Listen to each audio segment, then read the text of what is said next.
Ну что, поехали. А, Вроде уже пару минут прошло, можно начинать. В общем, сегодня поговорим про асинхронные коммуникации. Сложное два слова, сложно выговаривать. Обсудим, что это такое, зачем они нам могут понадобиться, и посмотрим немножко на инструменты, которые позволяют их использовать. Так, поехали. О чем это вообще?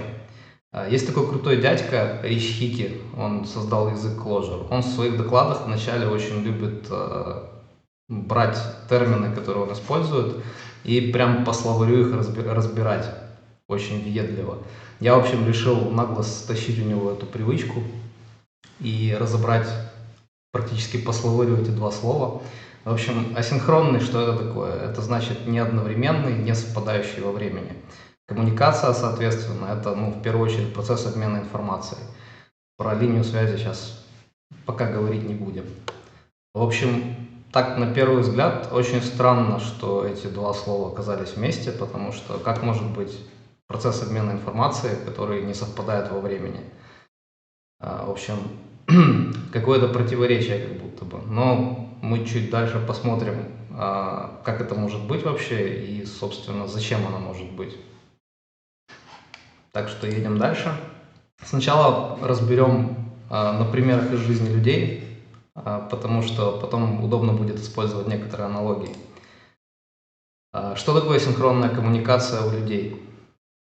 Ну вот примеры я здесь выписал. Там, первый пример — это разговор лицом к лицу, когда мы с человеком стоим, общаемся, или с несколькими людьми. Мы видим друг друга, мы слышим друг друга.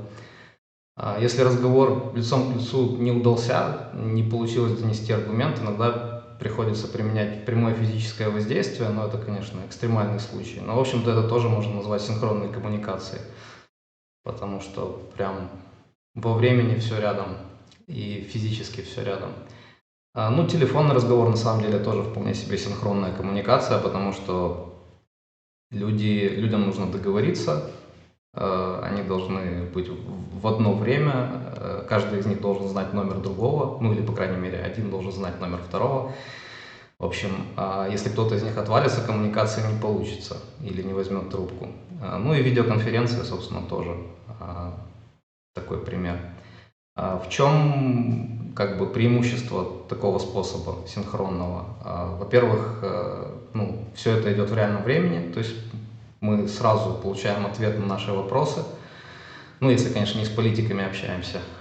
Потом люди очень активно погружены обычно, если это не рано утром стендап, когда многие спят. Ну, в общем, когда люди не погружены, и коммуникация это, собственно, не получается. Ну и кроме информационной составляющей, у людей есть всякие другие штуки типа невербальных сигналов, и они, в общем-то, тоже помогают коммуницировать, особенно вот когда лицом к лицу или на видеоконференциях. В общем, как-то так. С преимуществами более-менее понятно. Теперь про недостатки. Во-первых, нужно стыковаться по времени, а в случае личных разговоров еще и по локации. Это не всегда удобно, не всегда получается. Во-вторых, нужно внимание, как я уже чуть раньше сказал. И если внимания не будет, то коммуникация разваливается, не получается обмениваться информацией. Ну и это такое чисто человеческое. Есть, конечно же, люди, для которых и живое, и даже телефонное общение энергетически затратно. Ну, то бишь интроверты, программисты, сисадмины. В общем, мы все их знаем. С синхронной коммуникацией у людей вроде более-менее разобрались. Давайте теперь посмотрим, какая у людей бывает асинхронная коммуникация. Вот примеры я здесь тоже написал. Электронная почта, голубиная почта, ну и вообще почта. Мессенджеры. Причем здесь есть важный нюанс. Есть люди, для которых мессенджеры становятся синхронным каналом связи. У меня бывает иногда такое состояние. И это очень, в общем, не очень хорошо, так скажем. Когда ты стараешься всем отвечать как можно скорее, все преимущества асинхронности при этом теряются, которые мы чуть позже разберем. Ну, есть еще форумы, или для тех, у кого пока нет седых волос в бороде, комментарии в соцсетях. Есть голосовые видеосообщения, которые мы все очень любим и знаем. Ну и всякие там расшаренные документы, инструменты типа Jira, ClickUp и так далее. То есть они в основном используются не для коммуникации, но и для коммуникации тоже могут использоваться. Все это коммуникация асинхронная, преимущества у нее какие в данном случае? То есть она не требует немедленного внимания, быстрого ответа. Мы сами можем выбрать, когда мы отвечаем. Когда мы пишем ответ, у нас есть время хорошенько подумать, что в разговоре в живом не всегда получается. Ну и там можно накопипастить всякого, опять же, сплошной профит. В процессе вот такого асинхронного общения формируются автоматические артефакты. Ну, под артефактами я подразумеваю письма, комментарии, то есть штуки, в которых потом можно покопаться, носом кого-нибудь ткнуть. В общем, история общения. Для того, чтобы такие вещи формировались в результате синхронного общения, нужно прилагать дополнительные усилия. А здесь они как бы сами собой. Ну и плюс можно общаться очень большому количеству людей. А когда коммуникация асинхронная, как бы понятно, что, в общем, это затруднительно. Ну, если вы не в хоре поете, например. Теперь про недостатки. В общем, да, если вам нужен быстрый ответ от человека, то после первого десятка смс-ок мама вам все равно позвонит синхронным образом. Потом следующий недостаток – это то, что общение часто обезличенное. Опять же, для кого-то, может, это и не недостаток, но есть такая специфика. Ну и, соответственно, нет невербальных сигналов, меньше эмоциональная составляющая, а эта составляющая тоже может быть иногда полезна для принятия решений. Как-то так. С людьми более-менее разобрались. Давайте дальше посмотрим, что у нас в жизни программ происходит. В жизни программ, как ни странно, все немножко сложнее. Хотя, казалось бы, люди, существа тоже непростые. В общем, с программами у нас есть чисто синхронная коммуникация. И вот здесь я тоже выписал примеры.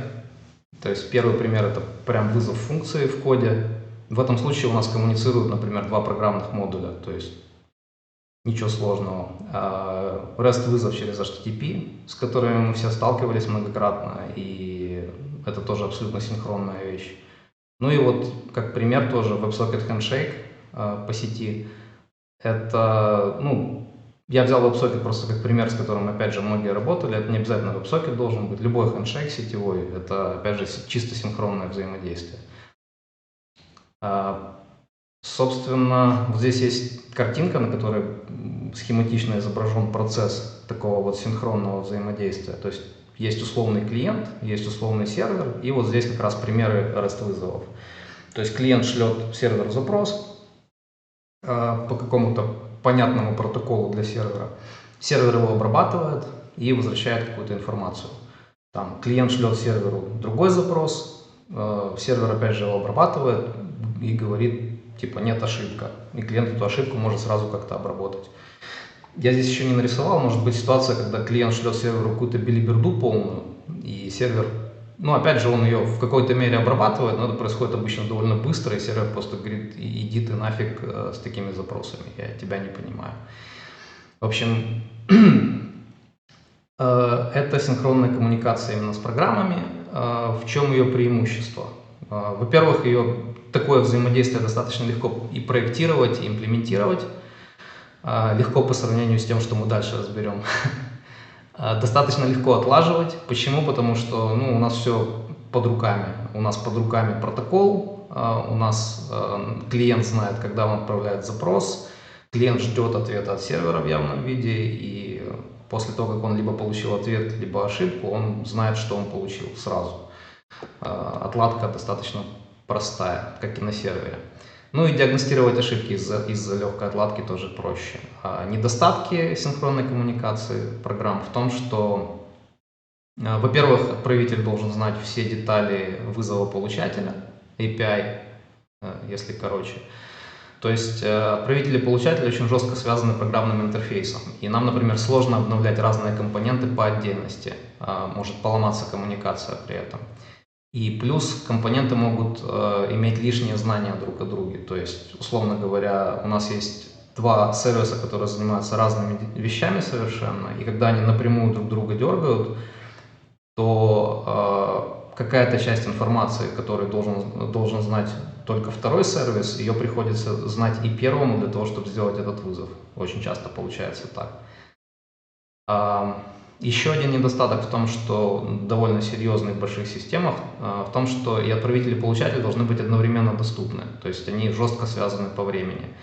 Если у вас сервер упал или вы его не вовремя запустили, то есть там клиент сделал запрос раньше, чем сервер поднялся, у вас коммуникация не состоится. В больших сложных распределенных системах вот это отсутствие сервера в какой-то момент, это довольно частая штука, потому что там серверов может быть очень много, и какой-то маленький процент из них всегда может на секунду прилечь или притормозить, и вот эта проблема становится довольно насущной. Ну и, соответственно, еще один недостаток в том, что систему приходится проектировать так, чтобы отправитель ждал ответа от получателя. То есть я раньше сказал, что это, в общем, преимущество в плане прозрачности отладки, но в плане, опять же, больших распределенных систем это может быть большим недостатком, потому что отправителю приходится, опять же, ждать иногда долго, когда сервер там подвис, например. И плюс ему приходится обрабатывать все возможные ошибки, которые имеют отношение к серверу, который он использует. То есть, опять же, это слишком много знания про удаленную какую-то систему. В общем, как-то так. Дальше у нас идет такая спорная категория. Тут бы меня, наверное, заплевали всякие академические чуваки из программирования, но я все равно ее вынес отдельно. Это то, что я назвал псевдоасинхронной коммуникацией. Штуки, которые позволяют вот такую коммуникацию осуществлять, я здесь опять же выписал примеры. Это события. В Node.js вы, возможно, использовали Event Emitter, такая есть штука. Вот она позволяет через события передавать информацию, коммуницировать. Асинхронные Unix-сокеты, такая довольно низкоуровневая штука, которая позволяет процессам друг с другом общаться, причем как процессам на одной машине, так и процессам на разных компьютерах. WebSocket сообщения, то есть уже не хендшейк, а когда мы установили соединение, сами WebSocket сообщения — это вот такой псевдоасинхронный слой. Опять же, почему псевдо, чуть дальше расскажу. Ну и вот Redis PubSub. Redis PubSub — это такая штуковина, которая позволяет вот эту псевдоасинхронную коммуникацию делать через посредника. Я про нее чуть позже расскажу подробнее. Какие здесь есть нюансы? Да, вот про посредника. Во всех этих случаях на самом деле в каком-то виде есть тот самый middleman, слой посредник. Либо это event emitter в Node.js, либо это сокет соединения, либо это Redis сервер. То есть у нас, собственно, отправитель и получатель начинают взаимодействовать не друг с другом напрямую, а через вот этого так называемого брокера, посредника. Еще нюанс в том, что отправитель не ждет прямого ответа от получателя, а как бы просто бросает данные в сторону посредника. То есть можно сказать, что с точки зрения отправителя коммуникация как будто бы асинхронная. Но и, собственно, почему я вынес ее в отдельный раздел как псевдоасинхронную? Потому что для отправителя все выглядит довольно асинхронно. Он просто кинул кому-то данные и, в общем, ничего не ожидает. Но эта коммуникация асинхронная в том же смысле, в котором, например, была бы асинхронная коммуникация, когда вы снимаете трубку телефона, набираете номер и, не дожидаясь, пока ваш оппонент ответит, вы ему рассказываете все, что о нем думаете, и бросаете быстро трубку. То есть вроде как вы свою часть коммуникации сделали, но коммуникацией как таковой это назвать сложно, потому что оппонент вас не услышал. Ну или как еще один пример, видеоконференция, когда люди отвалились, а другие люди продолжают общаться. Вот. Коммуникация в таком случае как будто бы не очень-то и состоялась. То есть с точки зрения получателя, вот важный момент, коммуникация остается по времени синхронной. И вот здесь как раз пример общения через Redis брокера. Здесь паблишер — это, собственно, сущность, которая отправляет какие-то события, публикует для брокера. Subscriber — это подписчик, это штуковина, которая заинтересована в этих сообщениях. Ну и в данном случае представим себе, что речь идет про какой-то чат, где есть признак того, что пользователь там онлайн, do not disturb, invisible и так далее. И паблишер в данном случае отправляет сигнал о том, что, например, пользователь вышел онлайн.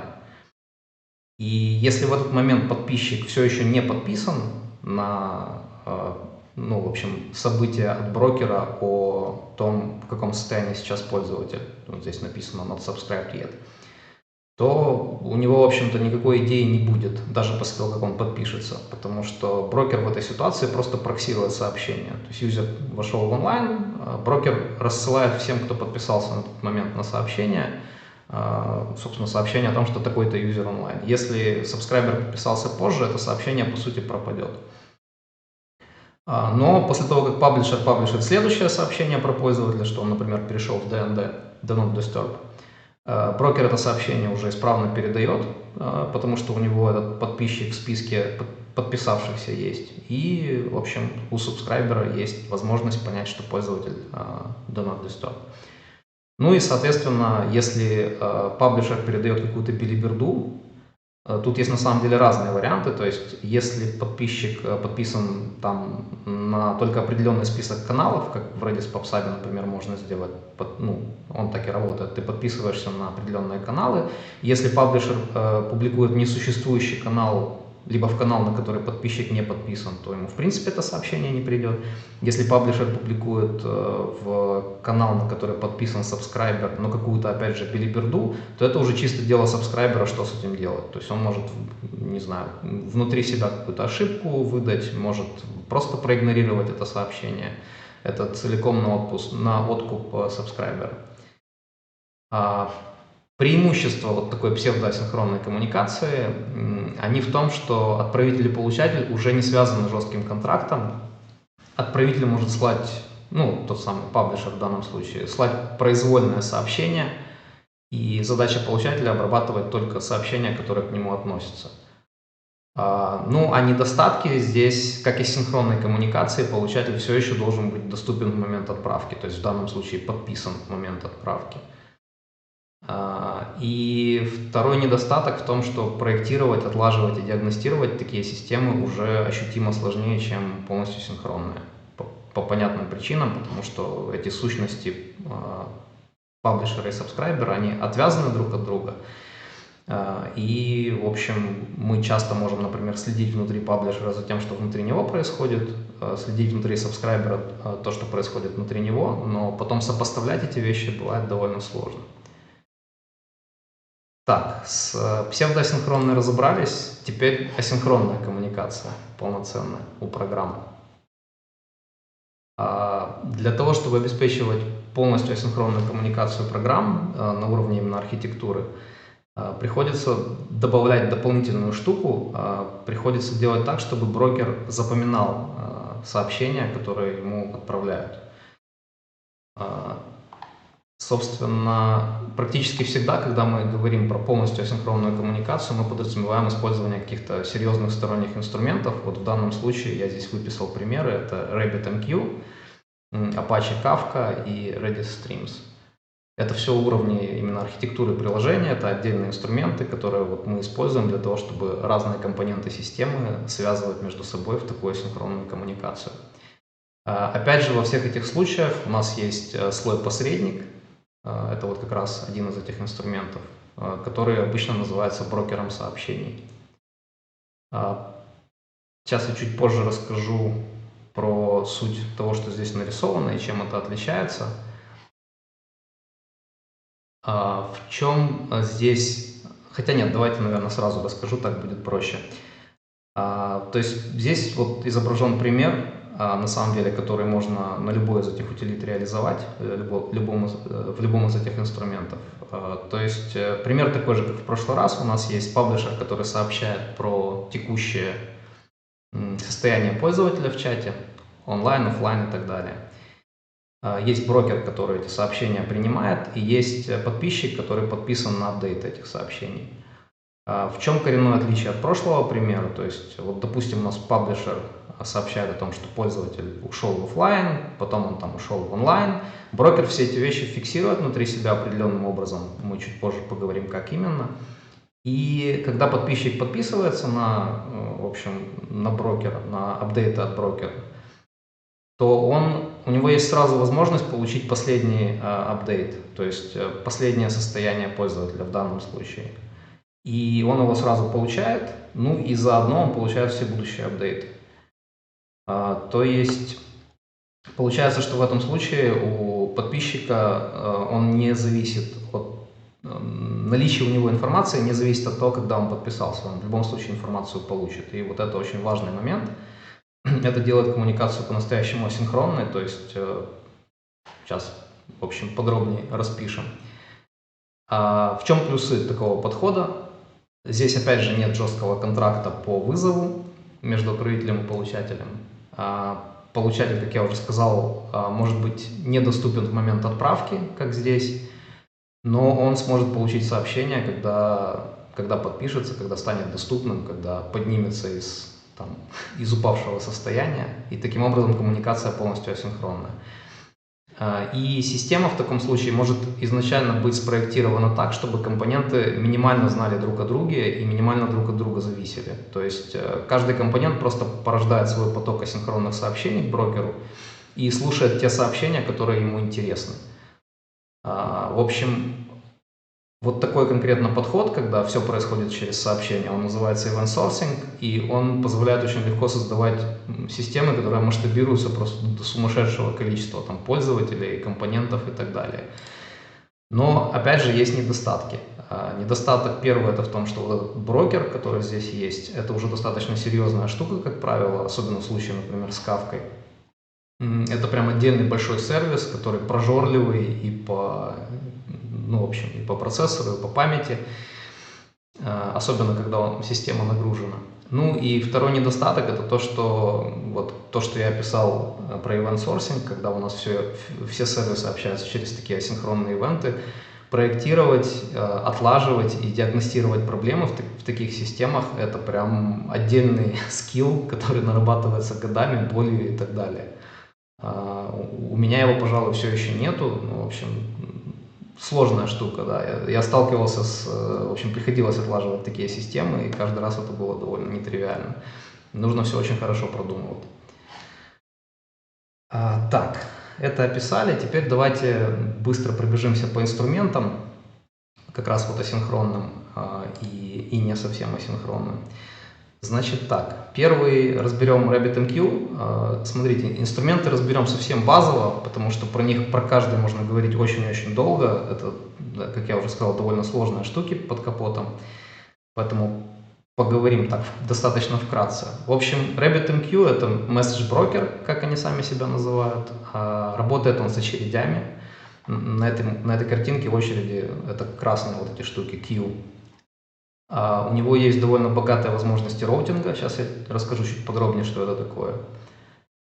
Сообщения персистентны, то есть они сохраняются. Это вот как раз то, что необходимо для полноценной асинхронности, когда клиенты могут получать сообщения, точнее подписчики могут получать сообщения, даже если они были недоступны на момент их отправки. Ну и он поддерживает десятки тысяч сообщений в секунду. То есть довольно-таки быстро, но, в общем, там потом посмотрим, что есть инструменты, которые еще более мощные в этом плане. Как он работает, RabbitMQ? У него есть так называемый продюсер, это тот, кто производит сообщения. У него есть штука, которая называется Exchange, и продюсер всегда кидает сообщения вот в этот Exchange. На Exchange настроены правила роутинга, про которые я чуть раньше сказал. Эти правила бывают разными. В общем, 3 основных типа. Когда мы напрямую раскидываем по именным очередям, условно говоря. То есть, если у нас приходит сообщение с так называемым binding key, там определенным, то мы его кидаем в очередь, которая жестко связана с этим binding key. Есть еще способ fan-out, это когда, в общем, раскидываем сообщения просто по всем очередям, которые указаны для Exchange. И есть топик, это самый сложный, который вот здесь как раз нарисован, но самый интересный. Это когда мы можем раскидывать сообщения по разным правилам. То есть в данном случае это правило выражено в виде такого псевдорегэкспа, ну, в общем, шаблона. То есть, допустим, что у нас вот эти сообщения, ключи у сообщений — это прилагательное, которое типа характер, цвет и животное, существительное. В общем, и вот во вторую очередь у нас попадут все сообщения с ключами про ленивых животных и все сообщения про кроликов. В первую очередь у нас попадут все сообщения про оранжевых животных. Интересно, какие бывают оранжевые животные, ну, не суть. Эта картинка, честно, украдена из официальной документации, если что. И, в общем, дальше что происходит? То есть Exchange раскидывает сообщения по очередям. В очередях сообщения находятся в жестком порядке, в котором они туда попали. Это очень важно. И, в общем, консюмеры, вот, которые буквой C здесь нарисованы. Да, лиса, собака, в принципе, подходят. Спасибо, Сережа. Консюмеры эти сообщения выгребают и, в общем, могут как-то обрабатывать. Какие есть нюансы в работе этой штуки? Во-первых, вот эти очереди, когда к ним подключено, в каждой очереди подключено несколько получателей, они могут балансировать по этим получателям сообщения автоматически. То есть, например, мы можем... Для чего это можно использовать? Например, у нас есть задачи, которые требуют каких-то вычислительных ресурсов, там, не знаю, распаковка архивов или, например, декодинг видео, энкодинг видео. В общем, мы эти задачи можем закидывать в очередь и к этой очереди подключить несколько консюмеров, которые в данном случае будут там вот разные отдельные машинки, на которых крутится, вот, например, обработка видео. И вот эти задачи по обработке видео будут равномерно самим RabbitMQ раскидываться по этим консюмерам. Довольно удобно по очереди. Потом здесь есть еще фишка, что консюмер может подтвердить получение сообщения, когда особенно их несколько, это важно, потому что только в этом случае сообщение как бы изымается из очереди. Пока консюмер не подтвердил, оно там будет висеть. Для чего это сделано? Для того, чтобы, если, например, у вас запустился вот тот же самый процесс декодинга видео, и при этом консюмер по какой-то причине сдох, ну, то бишь ошибка произошла, сервер повис, чтобы было понятно, что эта задача не обработана, ее все еще нужно кому-то подхватить. Вот для этого от консюмера ожидается подтверждение того, что он действительно обработал сообщение. Ну, в общем, про примеры, да, один из примеров я уже рассказал. Еще один пример, такую же штуку можно вполне использовать, опять же, для коммуникации между теми же микросервисами. То есть, когда у нас есть разные сервисы, которые занимаются своими задачами, там, условно говоря, сервис авторизации, сервис, не знаю, допустим, платежей, сервис хранения пользователей и обработки. Вот коммуникацию между такими отдельными сервисами можно вполне построить тоже на таких очередях. Как-то так. Дальше давайте посмотрим вот на этого монстра. Эта штука реально очень-очень мощная. Она написана на Java и на Scala. И, ну, она требует прям приличных вычислительных ресурсов, когда вы ее запускаете. И даже название у нее очень страшное. Distributed Event Streaming Platform. Это то, как они себя называют. Хотя по факту эта штука очень похожа на то, что мы смотрели до этого, но у нее, вот у Kafka, у нее практически все изначально было направлено на максимальное масштабирование узлов всех, которые внутри нее задействованы. Да, вот я здесь написал, что Kafka работает с событиями в партиционированных топиках. Такая красивая шифровка. В общем, топики — это, можно сказать, такие каналы, вот то, что мы раньше обсуждали, каналы, куда можно складывать сообщения. Партиционированное — это значит, что в каждом канале может быть много партиций, и это как раз про масштабирование, то, что я говорил. То есть каждая партиция может жить на своей отдельной машине, и это позволяет распараллеливать очень нагруженные очереди. То есть в ситуации, когда у нас там миллионы сообщений в секунду, а эта штука поддерживает такую нагрузку, у нас сообщения, даже которые идут в один топик, то есть в условный один канал, Kafka их автоматически может раскидывать по разным компьютерам для того, чтобы, в общем, система успевала с этим справляться. Ну и консюмеры здесь тоже организованы хитро, они могут объединяться в консюмер-группы. И опять же, сама Kafka умеет раскидывать сообщения, балансировать по консюмерам внутри одной консюмер-группы. В общем, да, очень важный момент здесь, опять же, персистентное событие, то есть вся эта штука вообще в целом, она работает, можно сравнить с таким логом. То есть вот как мы пишем логи, мы в лог только добавляем данные и потом можем там этот весь лог почитать. Вот эту штуку тоже часто называют логом, потому что мы в нее только дописываем. Она умеет стирать старые сообщения там, по признакам устаревания, но очень часто вот это устаревание делают прям очень большим, чтобы можно было отслеживать, что в системе происходило. В общем, да, и как я уже сказал, здесь все направлено на максимальное масштабирование и на максимальную живучесть всей этой системы, то есть топики опять же поддерживают репликацию, и то есть их можно раскидать еще и по репликам, с тем, чтобы в случае, если одна машина в реплике или там несколько машин умрут, чтобы Kafka автоматически, в общем, продолжила работать с оставшимися машинами в реплике и данные не потерялись.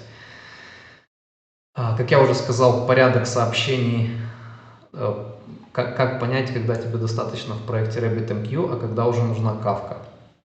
Ну, в первую очередь нагрузка. То есть, вот, как я здесь написал, типа, если больше миллиона событий в секунду, я бы уже думал про Kafka. Как-то так. Чуть позже про Redis еще расскажу. Ну и плюс, если сейчас нагрузка может быть небольшая, но есть в планах возможный рост системы до колоссальных каких-то размеров, тоже на Kafka стоит обратить внимание. Kafka вряд ли имеет смысл использовать просто как, например, очередь для задач. Вот то, для чего RabbitMQ идеально подходит, то, что я писал, очередь для задач, которая раскидывается по воркерам. Вот Kafka для этого это реально overkill. То есть Kafka нужна тогда, когда у нас есть система, построенная в основном на принципах вот этого самого event-сорсинга, когда у нас большая часть данных о системе живет в этих ивентах. И нам критично важно, чтобы эти ивенты сохранялись долго. Да, опять же, то, что я еще не успел сказать, в RabbitMQ я упомянул, после того, как мы подтверждаем получение сообщения, сообщение из очереди исчезает. То есть сообщения это реально вот как задачи такие. В Kafka сообщения не исчезают, пока они не заэкспарятся. Экспайр может быть очень долгий. И Kafka отслеживает, каким консюмерам, какие сообщения она уже скормила, там есть офсет так называемый. И вот по этим офсетам каждый консюмер идет и считывает свои сообщения по порядку. И вам ничего не мешает, например, сказать, а я теперь хочу переместить свой офсет опять в начало и проиграть весь лог, там, не знаю, за прошлую неделю, что там происходило, посмотреть. Вот для таких штуковин Kafka подходит очень хорошо. Получается, ну вот, примеры использования, в которых, опять же, советуют использовать Kafka, это когда у нас есть быстро накапливаемые данные, которые нам нужно анализировать и которые нам очень важно, может понадобиться анализировать ретроспективно, то есть смотреть в прошлое. Здесь Kafka хорошо подходит. Ну и опять же, она хорошо подходит для синхронного общения между микросервисами, нагруженными. В случае, когда у нас важно масштабирование, как я уже сказал, важно посмотреть, что было раньше, и важна возможность восстановить систему в какое-то прошлое состояние, например, при сбое. То есть вот можно себе представить, что, например, для каких-то финансовых институтов это очень подходящая схема, потому что каждая финансовая транзакция, в общем, как в биткоине, типа накладывается не друг на друга, но складывается в цепочку, и эту цепочку мы можем потом размотать. Только в отличие от биткоина мы в любой момент можем сказать, что а давайте-ка мы вот сюда вернемся и продолжим отсюда. В общем, вот такая штука. С Kafka я работал достаточно немного в нагруженной системе, но больше как такой пользователь. Сам ее не настраивал. Я знаю, что это довольно сложное событие настроить Kafka. Настроить так, чтобы она была production ready. Как-то так. Так, следующий инструмент Redis PubSub. Это как раз, по сути, шаг назад, потому что здесь сообщения не персистентны. В общем, сами себя они называют Publish, Subscribe, Messaging Broker. Publish, Subscribe – это паттерн, который я чуть раньше показывал на картинке. Это когда вот у нас есть паблишер, который паблишит, есть сабскрайбер, который подписан. Эта штука достаточно шустрая, она ненадежная. То есть сообщения здесь такие очень эфемерные, они кидаются в каналы паблишерам, читаются сабскрайберами, ну, Redis их раскидывает по сабскрайберам. Если сабскрайбер не успел прочитать сообщение, не был доступен в какой-то момент, там, отвалился или был занят чем-то другим, он сообщение протеряет. Соответственно, да, что я еще хотел сказать. Да, несмотря на то, что достаточно большое количество сообщений в секунду эта штука поддерживает, для серьезных проектов ее использовать довольно стрёмно. Точнее, ее можно использовать и в серьезных проектах, но для каких-то некритичных штуковин, типа там необязательных нотификаций, вот каких-то таких вещей. То есть, с моей точки зрения, особенно из-за того, что на ней ее прям очень легко использовать, ее имеет смысл использовать для каких-то proof of concept'ов, там, minimal viable product, как сейчас любят говорить, для вот таких вещей. То есть быстро накидать на коленке прототип. Вот эта штука очень подходит для такого, как будто бы асинхронного взаимодействия. То есть, опять же, когда вы показываете прототип, вам не очень важно, чтобы он там был отказоустойчивый, чтобы он был, там, не знаю, чтобы его было супер удобно отлаживать и все такое. Поэтому вот в таких случаях эта штука хорошо применяема. Что это такое? Это часть Redis. То есть Redis сам по себе это, в общем, такой программный продукт, у которого под капотом изначально было просто Key Value Store, то есть хранилище ключ-значения. Он позволяет эти ключ-значения там хранить в разных форматах, хэшмапы сохранять и так далее. Но в своей основе это такое хранилище ключ-значения, которое в первую очередь было заточено на хранение в памяти. То есть его очень часто используют как кэш удобный. И позже они начали на этот Redis накидывать дополнительные элементы. Вот PubSub это один из таких элементов. По сути, это дополнительные команды ядру Redis, которые позволяют использовать этот паттерн Publish Subscribe. Там натурально вот этот PubSub, он реализован с помощью, по-моему, 3 команд основных. Ну да, то есть Subscribe, Unsubscribe и Publish. И вот, собственно, Subscribe для того, чтобы подписаться на какой-то канал, Publish, чтобы паблишер на этот канал что-то положил, какое-то сообщение. Ну и, соответственно, как только паблишер его положит, Redis его раскинет всем подписчикам, которые подписались на этот канал. И есть Unsubscribe, который, в общем, отписывает тебя от этого канала. Вопрос. Тобто вона не підійде для передачі повідомлення клієнту, який в момент вникнення повідомлення знаходиться офлайн. Так. Да, эта штуковина, как я уже сказал, она не... Это вот как раз не полностью асинхронное взаимодействие, но она хорошо подходит для прототипов, потому что ее очень легко использовать. Так, я еще, кстати, забыл сказать момент, получается, точнее, это не один момент, а несколько. Интересно, что RabbitMQ написан на Erlang и работает с виртуальной машиной Erlang. Ну, Kafka, как я уже сказал, это Java и Scala, а Redis он написан по-жесткому на C, даже не на C++. То есть такая прям совсем низкоуровневая штуковина. Ну и теперь последний инструмент, про который я хотел сегодня рассказать, это Redis Streams. В общем, что это такое? Они ее называют Event Log, то есть это в принципе очень похоже на то, что сделано в Kafka, но намного проще к использованию, ну, соответственно, хуже масштабируется, чем Kafka, но люди, которые использовали его в нагруженных проектах, в принципе, не плевались. То есть здесь тоже события сохраняются, их можно получить потом, если клиент был офлайн. Как это все работает? Я здесь нарисовал, типа, наверное, самый сложный вариант того, как это работает, поэтому выглядит немножко запутанно, но в целом есть паблишер, который хочет закинуть сообщение, он его добавляет через команду xadd, такая хакерская команда по виду, в стрим. У стримов есть имена, то есть, в общем-то, как и у каналов есть имена, у стримов тоже есть имена. Он добавляет команду в именованный канал. И дальше происходит одно из двух, в общем, здесь я, как я уже сказал, нарисовал более сложный вариант. но, в общем, есть более простой, когда сообщение напрямую из этого канала может читаться клиентом.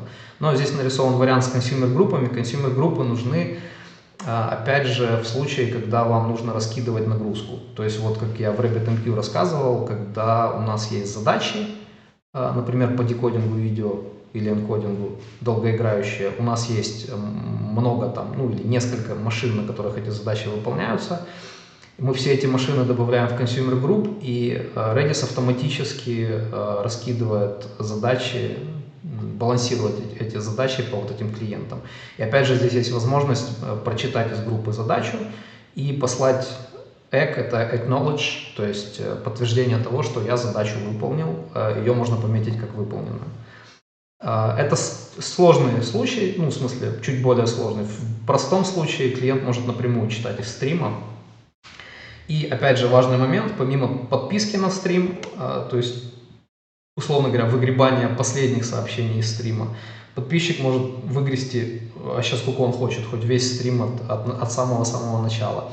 Как я уже говорил, в Kafka время жизни в ее логах событий определяется там устареванием, то есть старые события, которые вылетают по TTL, они потихоньку очищаются. Здесь в Redis Streams, насколько я смотрел, они по количеству, причем по примерному количеству вычищаются. То есть вы указываете, какого размера вы хотите иметь стрим. Можно указать бесконечный, то есть можно сделать так, чтобы стрим рос сколько угодно долго.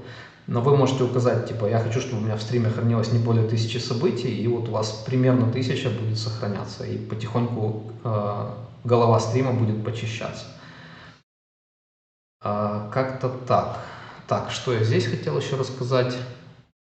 Да, здесь есть важный момент у Redis стримов. У каждого события есть уникальный айдишник. Айдишники в каждом потоке, такой математический термин, монотонно возрастают. То есть, каждый следующий айдишник может быть только больше предыдущего. И в эти айдишники встроен таймстемп. То есть, зная айдишник, вы можете знать, когда на сервер упал этот ивент. Ну и примеры использования этой штуки, в принципе, ее можно использовать практически для всего того, что я перечислял раньше. То есть она подходит и для распределения задач по воркерам, и для синхронного общения разных сервисов. Как я уже сказал, в отличие с Kafka, эта штука не настолько масштабируема, потому что стрим у нее это всегда один Redis инстанс, у нее нельзя стрим раскидать по партишенам, как в Kafka. Еще эта штука подходит точно так же, как и Kafka, для анализа быстро накапливаемых данных. Ну и плюс ее можно, в принципе, даже использовать вместо базы данных для данных, которые у вас только накапливаются и не модифицируются. То есть какие-нибудь, опять же, там сообщения, нотификации, которые падают пользователям, которые вы хотите и сохранять, и быстро на них реагировать, вот что-то такое. Или там чат, который read-only. Вот для всего этого эта штука тоже подходит. Так, если у кого-то есть вопросы, я могу ответить на вопросы быстро. Если вопросов нет, я покажу короткую демку. И, наверное, будем уже закругляться. Так, вопросов пока не вижу. Сейчас я попытаюсь вывести на экран. Скажите, видно 4 окна, да, на экране?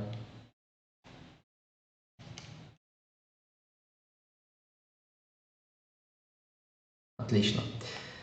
Значит так, я набросал 2 проекта небольших. Один из них на Redis PubSub, второй на Redis стримах. И вот сейчас покажу, собственно, в чем отличие.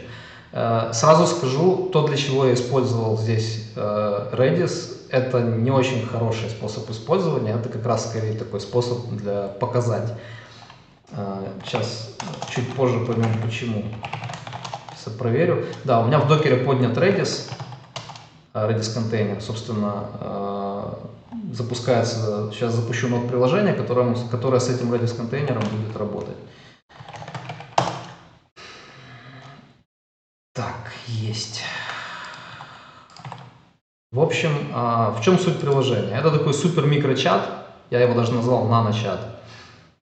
который для коммуникации использует Redis. Первый вариант этого чата — это PubSub, то есть вот эта самая недоасинхронная штука. И сейчас мы посмотрим, ну, собственно, не то чтобы чем она нам грозит, но чего у нее нет. То есть, например, там, пусть это будет... Ой, я себя со слышом назвал, но пусть уже так и будет. Хотя можно...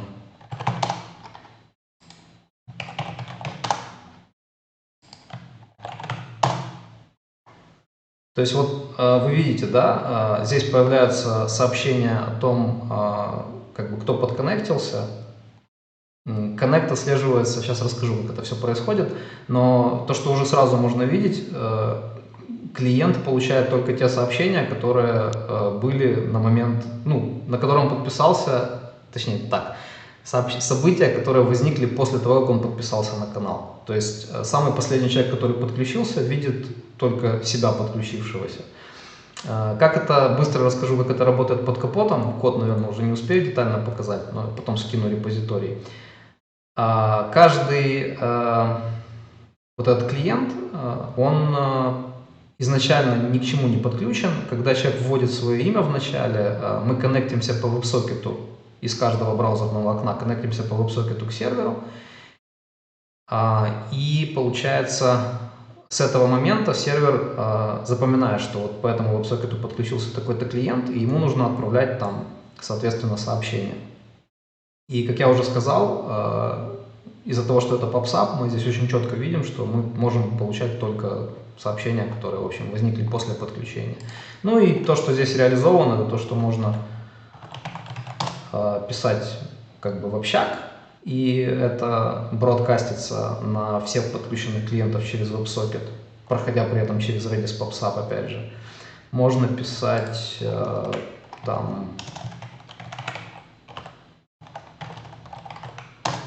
в личку, и в этом случае у нас оно не бродкастится веб-сокетом, оно приходит только тем ребятам, которые, собственно, в этом коммуникейшене задействованы. Ну, можно, например, отсюда тоже попробовать.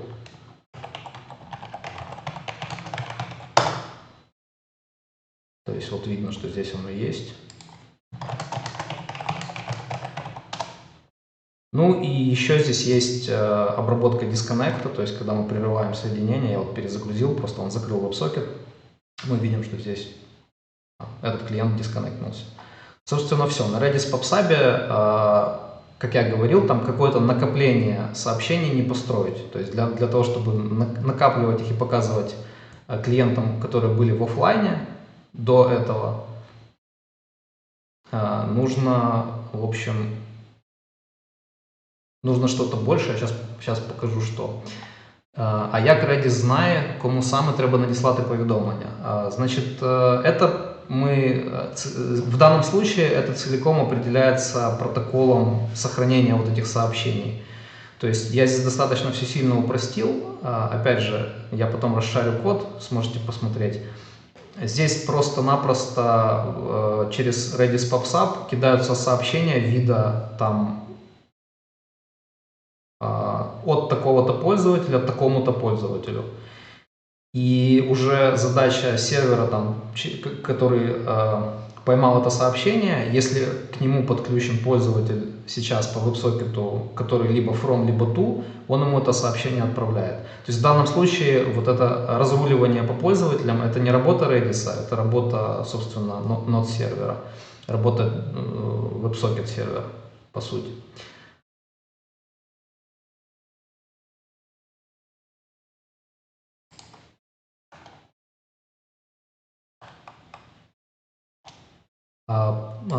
Опять же, по поводу кода, там используется сейчас только два канала в Redis, вот здесь их можно видеть. Есть канал Public, куда в Redis кидаются все публичные сообщения, и есть просто канал Private, по-моему, куда кидаются приватные, но в самом канале, как я уже сказал, то есть определяется, кому конкретно кидать сообщения по структуре сообщения уже не самим Redis, а WebSocket сервером. Давайте теперь посмотрим на то, что можно сделать. Можно, но опять же не нужно делать через стримы редисовские. Здесь, к сожалению, меньше логов у меня, но тоже будет, наверное, понятно, что происходит. О, тут будет веселее, конечно. Я не почистил. Сейчас, секунду, я для того, чтобы...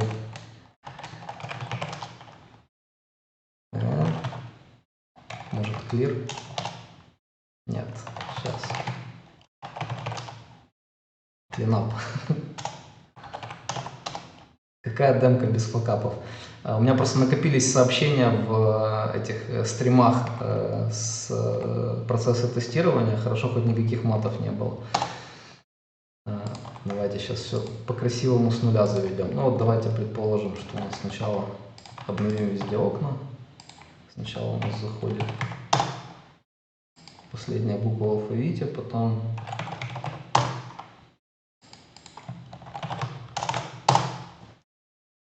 да, здесь, как видите, совсем другая ситуация. И еще и таймстемп я вывожу, потому что его автоматически получается извлекать из айдишников сообщений. А я шлю прям с айдишниками сообщения на клиент. Ну и, соответственно, все тоже работает. Если я еще ничего не сломал.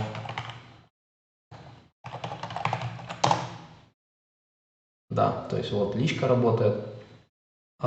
И что самое важное, если релоднуться, все получают это сообщение, что Костя дисконнектнулся, и опять подключиться тем же пользователем, то у нас есть возможность получить все сообщения. То есть, ну, там очень банальный код, мы просто выгребаем все из стрима, точнее из 3 стримов в данном случае. Вот здесь к вопросу, который был раньше, хороший вопрос, спасибо за него, как мы определяем, кому какие сообщения слать. Здесь уже сделано чуть сложнее. Здесь на уровне вот этих Redis стримов приватные сообщения стримятся в стрим конкретного пользователя. То есть для каждого пользователя идет отдельный стрим, приватный его. И только те сообщения, которые падают в этот стрим, потом Node.js сервером раскидываются по веб-сокету, в общем, соответствующим клиентам. То есть здесь уже роутинг идет на уровне Redis. В общем, как-то так. Опять же, ну, перезагружаемся и входим тем же пользователем, он подгребает все сообщения, кроме, естественно, приватных сообщений других пользователей. Сообщения хранятся прямо в стримах, их можно использовать как очень-очень ограниченную базу данных. Как я уже говорил, во-первых, мы не можем редактировать сообщения, потому что сама суть этих сообщений в том, что это как лог, то есть они обязаны быть неизменными по самой своей идее. Соответственно, нету апдейтов, нету прицельных ремувов в данном случае, мы не можем прицельно удалить какое-то сообщение, насколько я помню. Потому что это, опять же, оставило бы систему в неконсистентном таком немножко состоянии. То есть можно хранить данные, которые вот монотонно накапливаются, и потом, да, потом то, что с ними можно делать, это запрашивать их там разными пачками, там, начиная от какого-то времени, например, или там все данные в стриме. Но опять же, вот эти запросы, они могут быть только очень примитивными. Мы не можем запросить данные в стриме, там, я не знаю, где имя пользователя, там, Сережа. Такой запрос сюда не прокатит. То есть полноценной базой данных это считать нельзя. Это такой именно лог сообщений, лог ивентов. Если нужны как бы вещи, ну, типа дополнительного анализа данных и так далее, для этого нужно использовать уже какой-то отдельный сервис, отдельную базу данных. В общем, как-то так.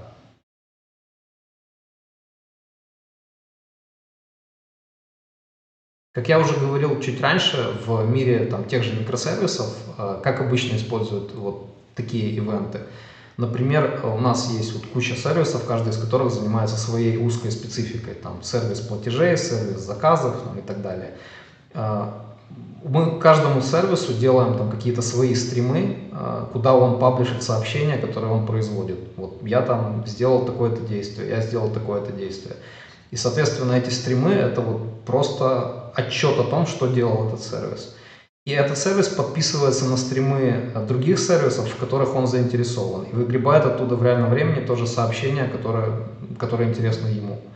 И вот таким образом все это коммуницирует. При этом, например, если сервису нужно хранить данные и анализировать их в каком-то более сложном виде, он просто организовывает себе какую-то локальную базу, только его базу, в которой есть доступ у этого сервиса, и хранит и анализирует данные там. Вот так это обычно работает.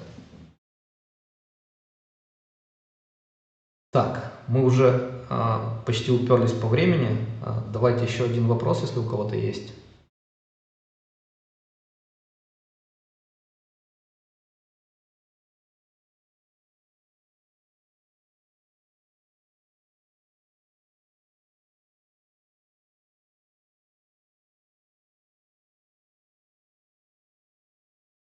Если вопросов нет, тогда всем большое спасибо. Быстро покажу код. Там быстро не получится, к сожалению.